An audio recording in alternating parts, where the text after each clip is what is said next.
কাছের মানুষগুলার কথা নীরবে সহ্য করি, কারণ আমার মাথার উপরে যে আমার স্বামীর ছায়া নাই, তাই যে যেটা বলে ইচ্ছে করে প্রতিবাদ করি, কিন্তু করতে পারি না। তবে উপর আল্লাহর কাছে বলছি, আমার অপরাধের সাজা একমাত্র দেওয়ার মালিক তুমি, আমার আত্মীয় স্বজন না। কিন্তু আমাকে নিয়ে তারা যখন টহল করে, আমাকে নিয়ে খারাপ ভাষায় কথা বলে, খারাপ মন্তব্য করে, আমি তাদেরকে বুঝিয়ে দিয়েছি যে আমি মেয়ে হয়েও আমি আজ এই জায়গায়, তোরা আমার ধারের কাছেও আসতে পারবি না, তোরা আমার পায়ের যোগ্যতাও না, তাই তোরা এত সমালোচনা করস।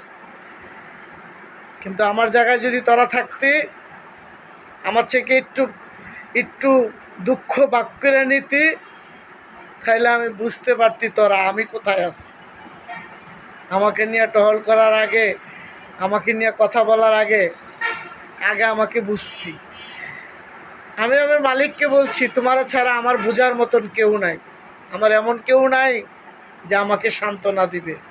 তাই তোদের কথায় আমি হুটহাট ভাঙ্গা পড়ি না। সময় হলে উত্তর পাবি, সময় ঘুরে অবশ্যই আসবে।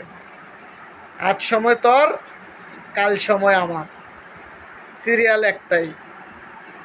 আজ তুই দুঃখ দিয়া সুখে থাকবি, কাল আমি তোকে দুঃখ দিয়া সুখে থাকার চেষ্টা করব না, বরঞ্চ তোরা যেন আল্লাহ হেদায়েত করুক, তোদেরকে যেন ভালো রাখে।